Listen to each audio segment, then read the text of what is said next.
अस्सलाम वालेकुम रहमतुल्लाहि वबरकातुहू। खूबसूरत सब लोग खड़ी अच्छे होंगे। Welcome to my channel. आज का हमारा टॉपिक है इलेक्ट्रोस्कोप। गाइस वीडियो स्टार्ट करते हैं।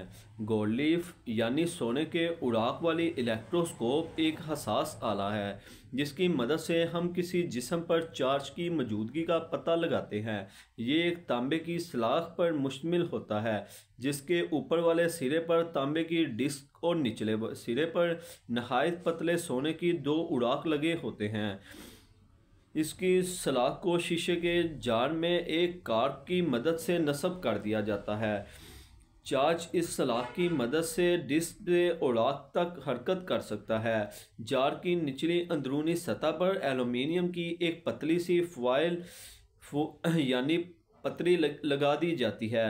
फॉयल को तांबे की तार की मदद से ज़मीन के साथ जोड़ दिया जाता है जिससे सोने के उड़ाक किसी बैरूनी इलेक्ट्रिकल खलल से महफूज रहते हैं। पॉइंट है हमारे पास जिसको डिस्कस करेंगे। Detecting the presence of charge, charge की मौजूदगी का पता लगाना।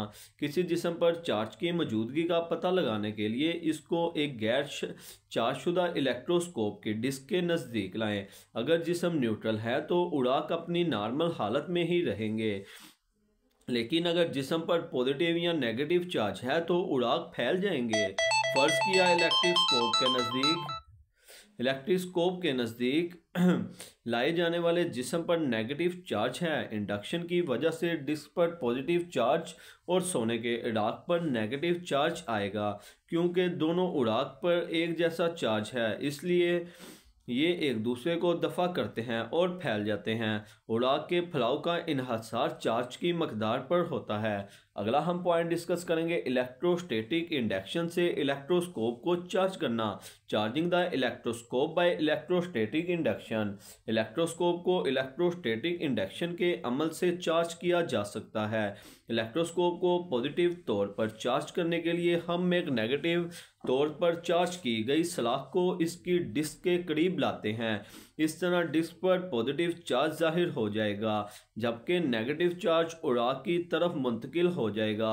अब इलेक्ट्रोस्कोप की डिस्क को अर्धशुदा एल्यूमीनियम फॉयल के साथ एक कंडक्टिंग वायर की मदद से जोड़ दें। उड़ाक के चार्जेस वायर की मदद से ज़मीन में मुंतकिल हो जाते हैं और इलेक्ट्रोस्कोप पर सिर्फ पॉजिटिव चार्ज रह जाता है। अगर हम पहले अर्थ वायर को बनाकर सलाख को इलेक्ट्रोस्कोप से दूर हटा दें तो इलेक्ट्रोस्कोप पर पॉजिटिव चार्ज आ जाएगा।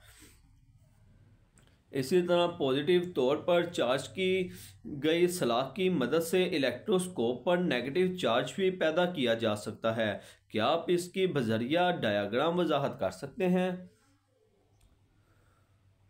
इलेक्ट्रोस्कोप को कंडक्शन के अमल से भी चार्ज किया जा सकता है। अगर किसी नेगेटिव तौर पर चार्ज की गई सलाख की मदद से न्यूट्रल इलेक्ट्रोस्कोप की डिस्क को मस्क करें तो सलाख का नेगेटिव चार्ज इलेक्ट्रोस्कोप पर मुंतकिल हो जाएगा और इसके उड़ाक फैल जाएंगे। अगला पॉइंट है detecting the type of charge, charge की नोइयत का पता लगाना। किसी जिस्म पर चार्ज की नोइयत के बारे में जानने के लिए हम पहले इलेक्ट्रोस्कोप को पॉजिटिव या नेगेटिव तौर पर चार्ज करते हैं। फर्ज करें कि इलेक्ट्रोस्कोप को पॉजिटिव तौर पर चार्ज किया गया है जैसा कि पहले वजाहत की गई है। अब जिस्म पर चार्ज की नोइयत मालूम करने के लिए चार्ज जिस्म को पॉजिटिव इलेक्ट्रोस्कोप की डिस्क के नज़दीक लाएं और अगर उड़ाक का फैलाव बढ़ जाए तो जिस्म पर पॉजिटिव चार्ज होगा, ताहम अगर उड़ाक का फैलाव कम हो जाए तो जिस्म पर नेगेटिव चार्ज होगा। अगला पॉइंट है कंडक्टर्स और इंसुलेटर्स का पता लगाना। हम इलेक्ट्रोस्कोप की मदद से कंडक्टर और इंसुलेटर्स के दरमियान फ़र्क भी कर सकते हैं। अगर चार्ज इलेक्ट्रोस्कोप की डिस्क को ज़ेरे मुशाहिदा जिस्म से मस करें, अगर जिस्म के मस करते ही उड़ाक का फैलाव ख़त्म हो जाए तो वो जिस्म का एक अच्छा कंडक्टर है और अगर उड़ाक के फैलाव में कोई तब्दीली ना हो तो जिस्म इंसुलेटर होगा। गाइस टॉपिक मुकम्मल होता है। होप सो आपको हमारी ये वीडियो टॉपिक अच्छा लगा हो। मिलते हैं नेक्स्ट न्यू नए टॉपिक और इंटरेस्टिंग वीडियो के साथ। इसी के साथ ज़्यादा चाहूँगा। अल्लाह हाफिज़। कोई ना इतना किया कर।